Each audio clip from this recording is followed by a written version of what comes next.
How can a bunch of highly intelligent celebrities be this idiotic? How stupid are we? So idiotic that even the contestants themselves say this is the Worst group of faithfuls ever. The Traitors is back for another season of this intense, psychological game show fraught with the exact kind of group dynamics I like to explore. I'm a therapist, I think it's fascinating, and this time what's especially fascinating is that it's a celebrity edition. I know, you'd think that would make it more boring and manufactured, but I'm still fascinated because despite a cast of many genuinely massive figures here and intelligent people, Stephen Fry most notably, despite most of them either already being friends or at the least good acquaintances who have worked on projects before, and likely all have it written somewhere into their contracts that the editors of this show are not allowed to do them dirty in the edit. With how massive the cast list's names are, I'm sure that must have been agreed. And despite the fact none of them will be under the same level of stress that the regular competitors in this show are. In ordinary seasons, it's regular people fighting to try and win prize money so that they can pay off debts or afford a home or whatever. This time it's just celebrities vying to choose which charity all the prize money goes to. But if it all ends up in some form of good charity regardless, that's not the same motivation to win, you know? None of the contestants will be under the same intense pressure to try and win. They're mostly here not because they're desperate to win, but because they're all fans of the show and thought it would be fun. The mood is so obviously different this time. Experience in history. What just happened? I just farted, Claudia. They're behaving like old school friends who have reunited for a pub crawl. She is. Claudia! Yeah, so despite all of that, the game is just as much a chaotic, illogical mess of biases and fallacies that the ordinary version of the game is. It's absolute chaos, and I want to unpick why. The Traitors is a game show in which a load of contestants enter a castle, and 3 of them are secretly picked to be the Traitors, who meet each night and choose a contestant to murder, aka eliminate from the show. And then every day, all of the contestants meet at the round table to vote on who they think one of the Traitors might be and who should be banished. So one person banished every evening by vote, and then one person murdered every night by the Traitors. Currently 4 episodes of the show are out at the time of recording this. Spoilers for some of the events in those episodes. Let's begin.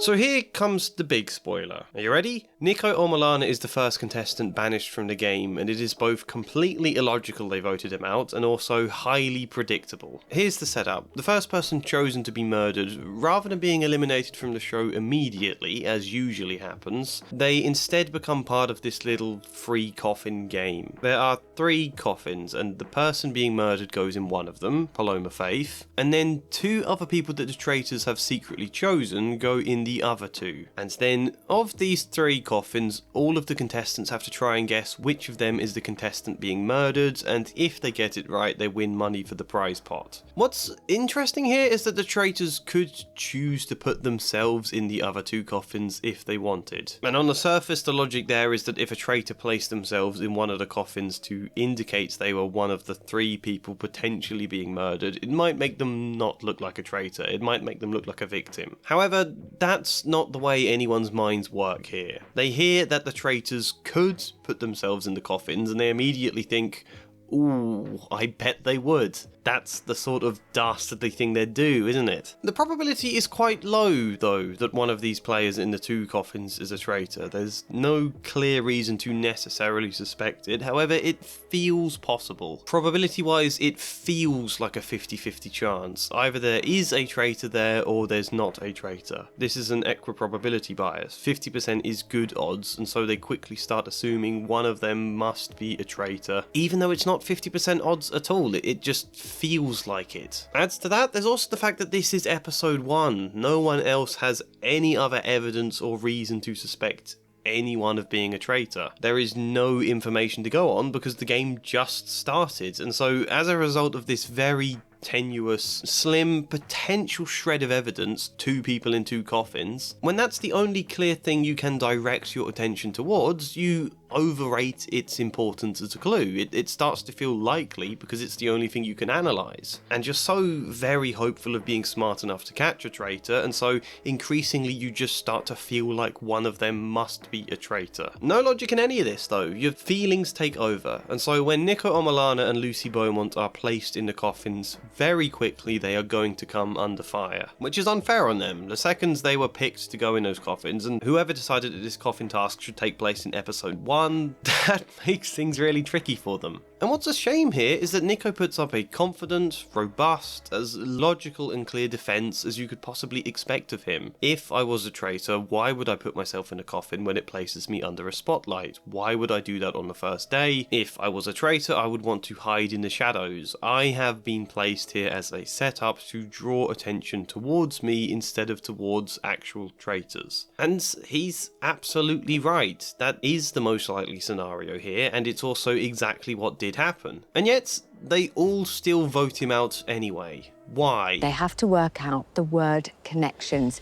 Lots of very smart people there. It was Nick who said, look, these letters all go into the word World Anvil! and we're like, yes, yes, yes. Oh, you better believe it's World Anvil. They are sponsoring this video, they are offering you 51% off, and they are an online tool for building worlds, you may have guessed. But also creating characters, designing and managing campaigns for all sorts of different games. My best friend uses it for D&D, but there's lots of other games. You can use it for planning your stories, writing your stories, working on all sorts of creative projects. For me, it is my novel. I need a tool like this, otherwise I am far too chaotic. We're moving flat soon, and I literally have 6 cardboard boxes full of random sheets of A4 paper I've written old ideas on. Pre-World Anviled me was a nightmare. So with something like this, not only can I keep everything organised, keep it all in one place, be able to easily edit things, but I can create timelines, I can create hyperlinks branching off specific characters or articles, or a billion other things that just make it so much easier to find stuff. Planning things can be hard, especially when there's so much to do, but having all of these tools to help visualize it, to help split everything down into specific points, articles one at a time, it helps immensely. I'm not going to show you because it's a secret, but I've created different bio pages for all of the characters in my world, even the minor ones, which house they live in, what their job is, who they're friends with, who they hate, what different beliefs they have or opinions about events that go on in the book, or whatever. So, World Anvil is great. I hope you can hear my passion, and if you desire, if you crave. If you call to the heavens for a 51% discount, then use the code TREE, or click the link in the description, or the pinned comment, or if you just want to try out the free version, then go for that. You know, there's no time limit on it. Test it out for as long as you want. World Anvil.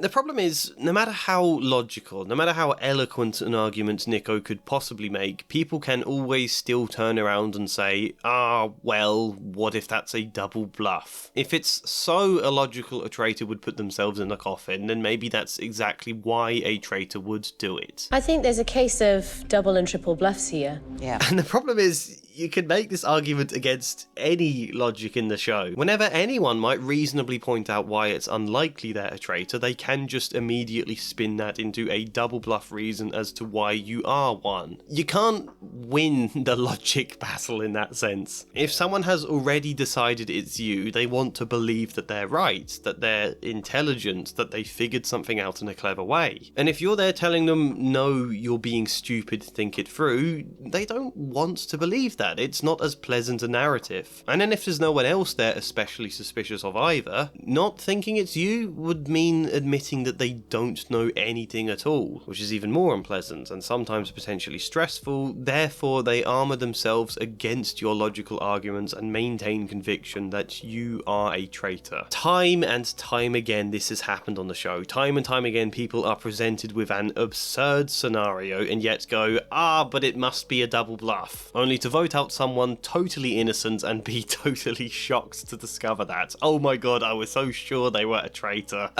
There's two other aspects to this though. Firstly, Kate Garraway received a handful of votes at the first round table. Not nearly as many as Niko, but people found her behaviour very false. She had been speaking in overly dramatic ways that people thought sounded like a traitor, trying to pretend shock and surprise whenever somebody was murdered. That is flabbergasting. And her glorious defence at the round table was to just keep repeating that she's a ham. I don't know what that means. First of all, I'm a massive ham. It's the ham. I am a ham. I'm terrible ham. Yeah. Niko Omilana lost to this. Secondly, Lucy Beaumont was also put in a coffin. Why was no one suspicious of her? No one voted for Lucy, and yet everyone voted for Niko. First, the obvious point that works against Niko is that he's famous for pranking people, famous for tricking and deceiving in really fun ways. So you put him into a game show all about deception, and people are going to be on alert around him. Even if there's no reason to think he's a traitor, even if you believe the argument that it's so obvious to make him a traitor that they won't have done that, people still can't help the feeling, but if he was a traitor, we will look really stupid. He will probably make a YouTube video about it, laughing at us. It would make us look like such idiots for not catching him, therefore it's worth taking a punt on banishing Niko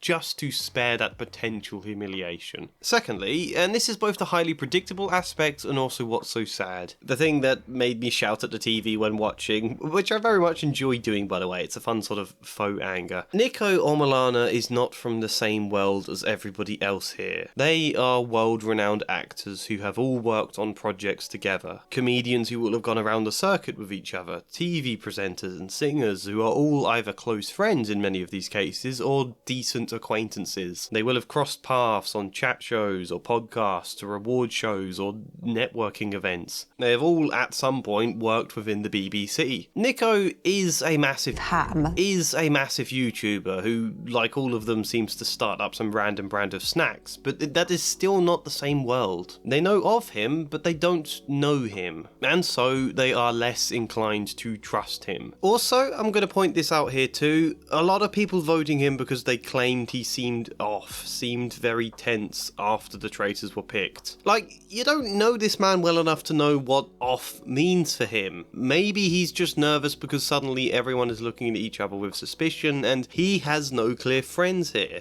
No trusted friends he can gravitate towards who can ease his nervousness. Of course he seems tense. It's probably an incredibly nervous situation when you do feel on your own. He's a bit like the guy on his own in the playground. That doesn't make him a traitor, it just makes him left out. They do know Lucy Beaumont though, and so if the thinking is one of these two in the coffins must be a traitor, they all jump on Niko first. It's sad and unfair, but what is it that makes people trust you? Hitting them with logic?